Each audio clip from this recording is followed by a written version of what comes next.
This is the HX Collective Work Channel, where we explore how relationship with work shapes our growth and flourishing. Join me and my guest, Alycia Sutor, as she recounts her experience and connection with workplace situations and the impact of these situations on their human experience. The HX Collective explores the human experience through three main channels of life: work, relationships, and self. With raw, authentic conversations, the podcast investigates how challenges can become powerful teachers, leading to personal growth and deeper connections. Rooted in humanity-centered design, each episode reflects a commitment to doing good and doing well, featuring diverse voices and generational perspectives. Expect gripping stories of struggle and success, with thought-provoking discussions and concrete tools and tactics that encourage you to rethink your relationship with distress, helping you to establish your full human experience. This is the HX Collective channel. Hello, my good friend, Alycia Sutor, my fellow human experience ally. I am so excited that we're going to spend some time today talking about one of our most important conversations of this time. Before we get into our conversation, please take a moment, if you will, and introduce yourself to our audience. Absolutely. Well, first and foremost, thank you for having me today. I am one of the managing directors at GrowthPlay. So, in addition to getting to work with you on a regular basis, I spend a lot of my waking hours working with lawyers and what I like to think of as other reluctant salespeople to help them think about how they successfully generate business while also staying true to their values and their strengths. So, making sure that they become both sincere and successful. Well, I love that we get to be business partners. So, for our audience's benefit, we do get to spend a lot of our time working on those things together. What are some other perspectives that you are going to bring today as we talk about the subject of human flourishing? Yeah. Well, I have been in a season of crossing lots of thresholds lately. So outside of work, I am a mom to two 20 something young adults who just crossed into their 20s. I'm more recently divorced and I am newly in my decade of the 50s. So I am getting to experience lots of new seasons for the first time, which gives me lots of possibilities. It's also a little, fretful on a regular occasion. And, I've been re engaging some of my time in volunteer activities, particularly working with people who I think are often kind of forgotten or marginalized, like formerly incarcerated people and women who have been victims of sex trafficking. So that has been an important and rewarding part of how I've been spending time lately, and also given me some perspective on this topic of human flourishing and well-being as well. So Yeah. yeah. Well, I know the strength of your work and getting to be in a relationship with you. I know that we share a passion for elevating the human experience. And as we think about our work together in the HX Collective, and as we think about this subject matter of elevating the human experience and human flourishing, why do you think right now it's an important time for us to be having this conversation? Mm. Such a good question. Right now, I think always human flourishing. And I will perhaps start with a more philosophical perspective. And I think it speaks to the moments we're in, but I think intuitively, and it's actually coded in our Declaration of Independence. So those words that our founding forebearers wrote down, that people are created equal and they're endowed by some kind of creator with the right to pursue life, liberty, and happiness. And I think that that encapsulates why philosophically human flourishing is important. And I think that also contrasts with or sets it into context with why that's so important at this particular moment in time, where perhaps some of those things are at risk or feeling difficult for some or all people. So that's a philosophical perspective that I come at it from just intuitively. And if that feels a little conceptual, I'll put some more practical spin on it. I think over the last 5 years, certainly since COVID, using COVID as a demarcation point, that mental well-being took a nosedive, as we all know, as we're well familiar with. And the financial implications just to individual people are so significant. Not only the time that is lost, sort of not being in a place of well being, but when you think about some of the stats that it takes people on average 2 years of time just searching for remedies and the right to or the ability to access mental health professionals, that nearly 1 in 10 Americans have incurred debt to pay for mental health treatment, that on average, they're saying that Americans are spending over $1,000 a month on mental health treatment. And that's a significant portion of money for an individual.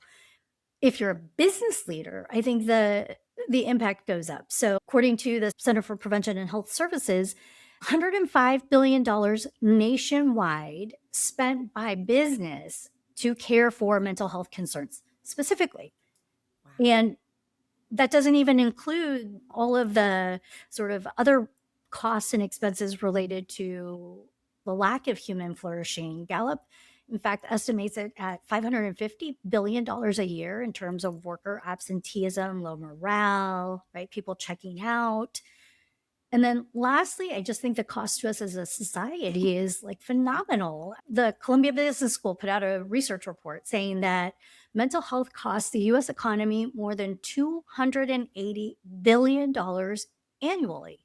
That's equal to 1.7% of the country's annual consumption. And so as we're talking about, where we have an opportunity for, to save the government, right? Significant savings. That's a pretty big chunk to start with. So I just think the practicalities of what it costs us not to create conditions for human flourishing and the inverse of that make it an imperative. Yeah. Wow. Startling and staggering when we think about it, both at a very concrete level, but then also at a conceptual level, that there is a certain in really focused effort to really see human beings get to live the best version of the lives that they choose. And so we're going to have a chance, as you know, the work of the HX Collective, we tend to look at human flourishing really through three specific lenses. And the first conversation I really want us to focus on is jumping off of some of the expense, if you will, when you think about work and thinking about why is elevating the human experience in the workplace such a critical priority right now for businesses. I think uh, business is a critical priority for human flourishing because business or the workplace has become the central or dominant, if not for many people, the only place in which we are now getting all of the things that we used to get from a myriad of spaces and places in society to shape and form us and provide well-being. So the notion that work has now become the place where we learn or get social constructs, that we go to fulfill meaning and purpose, that we go to build friendships, and the place where we are developing our moral compasses, all of those things give business or the workplace, I think, an even more critical or priority around why it's so important for workplaces to get this right, because they have such an impact on so many of us and so much of our time. I think it's I'm the really central glad. or only container, right, for so many people to interact and to flourish, frankly, the primary place. Well, and I'm so glad, and you use the word container because that's exactly the visual that I was experiencing when you were describing that. When you think about the destination known as your job, your work, that whole idea that you separate work from life, and your personal life is your personal life, and your work life is your work life. And when you think about it as a container from which so much life is being experienced, Exactly. such a critical consideration. Yes.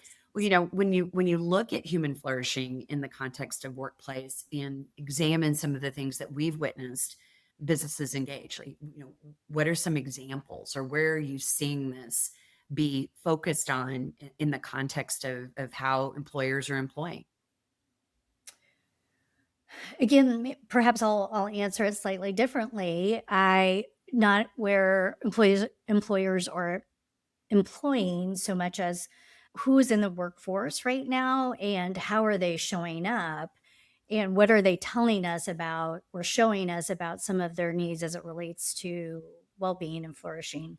Gallup just did another survey for 2025, and one of the things that struck me about how employees are showing up in the workplace is that only 31% of people said that they were engaged at work last year, which is the lowest in over a decade. It's always been low when we think about it, but it's the lowest in it over a decade. And while older workers have often shown up as people who are more disengaged, either because we have, as we get older, but perhaps, I don't know, variety of means. But what it was interesting in the 2025 survey is that those under 35 are driving the decline. And so the younger our employees, the more disillusioned they are. And one of the root causes for that, at least by the Gallup survey, is that they are experiencing an unmet need for human connection. And we could probably assume or fill in lots of reasons for why that might be.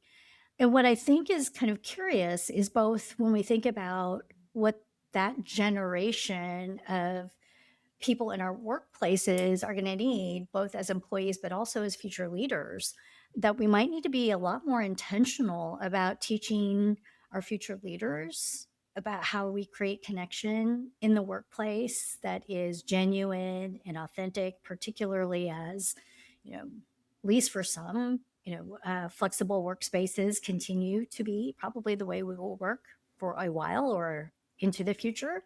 As we are, even for those returning to office, we have colleagues and people across the country and across the world in which we're connected and working with, whether that's colleagues or clients or customers. I just think that there's a lot of room for us to double down on how we help people think about connectivity in true and authentic and genuine ways, and then meaning and purpose in their work. Yeah.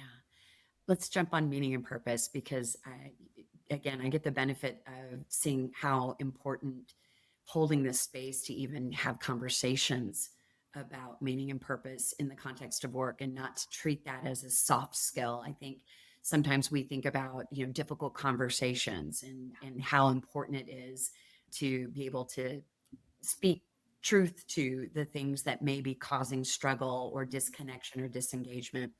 When you think about advice that you give your clients, our clients around human flourishing and the leadership imperative, what are some things practically that you advise when you're talking to present leaders and certainly as we consider future leaders? Yeah.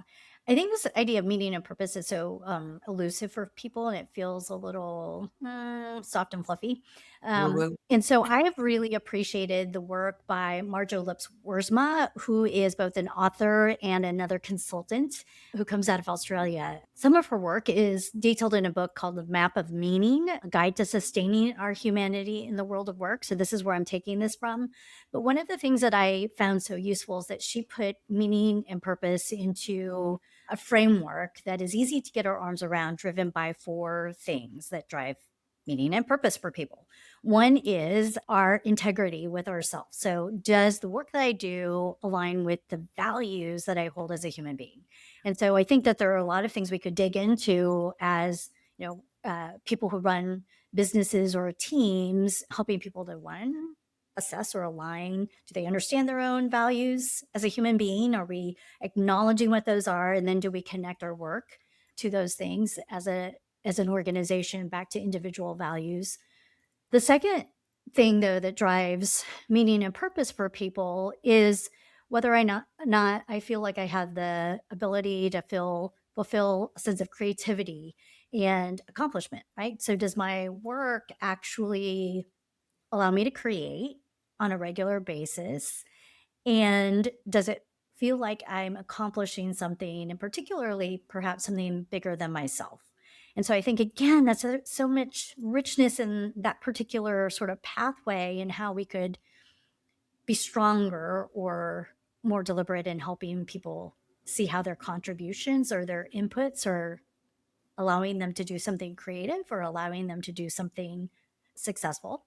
The third pathway into meaning and purpose is unity with other people. So, do we feel that we belong to a community or a team where we feel, and this is important, supported Yeah. and joyful?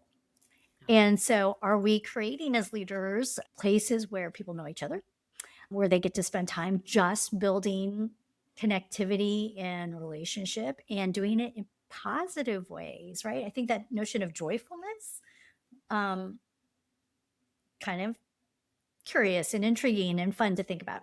And then lastly, and this is where I think a lot of people go when they think about meaning and purpose, but a fourth element is to think about, does the work that I do we experience that it's in service to the well-being or the good of other people around us or the world in general?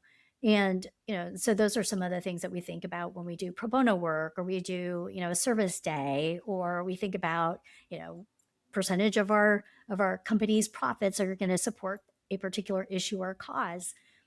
And while those are important, I think it's also really helpful when you look at that framework. There are three other things that we can pull on as people who might lead or manage or be responsible for the culture of our organizations or businesses. oh my gosh, that's so powerful. And I Yeah. love a good rubric. I mean, I've never met a framework that didn't Yeah. allow us to have, some framing around how to tackle something that can feel a little nebulous. So that's a terrific insight. I'm also really glad you talked about culture. And, as we think about the work of the HX Collective and how we're elevating stories and focus on bringing more human flourishing into the world, the workplace certainly can be such a dominant container for something like that, particularly around culture. I guess as a final thought, when you start to think about these things coming to life on behalf of the employee employer relationship, I'm also thinking about the customer or the client. When we think about that longing for human connection, I'm reminded that everything you've just described can absolutely create an advantage or an access point if you're able to create those same kinds of experiences with clients or customers. Any consideration, again, if somebody's listening today, something practical to look at so that while we're talking about meaning and purpose and culture, which may feel woo woo, there's really, I think, a client or customer imperative that can be benefited as well. Any thoughts around that?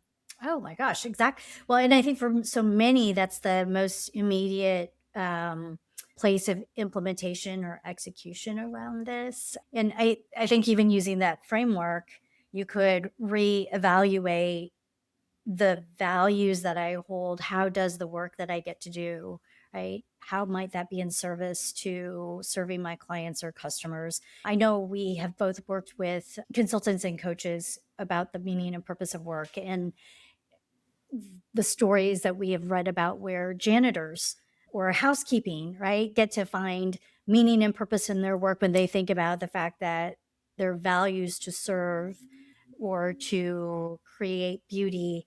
And when I clean, right, I'm creating a beautiful space for whoever has to work in this particular cubicle. So I think that no one is immune to Yeah. that application of how am I serving my customer with my values. And even that example of a housekeeper thinking about creation, right? How do I get to be creative in my work or feel like I'm accomplishing something by giving people a welcoming or hospitable space?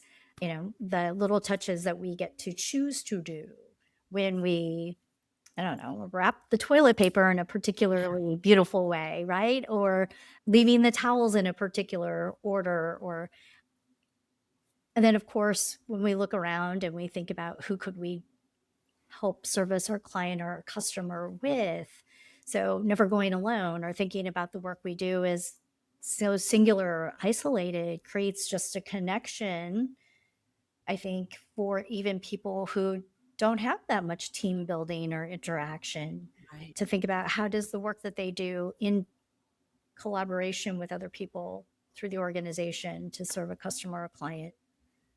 And then, of course, how does the work I do leave the world or create well being for the world around us? Again, that might be a little bit parallel, but I think for sure those are four things that we could push push that framework through. And it certainly through the customer experience or the client experience is probably our most accessible point. Thanks for being here. If today's conversation sparked something in you, we hope you'll carry it forward with curiosity, compassion, and courage. Subscribe to the show, leave a review, and share this episode with someone who needs it. Until next time, keep exploring what it means to be fully human.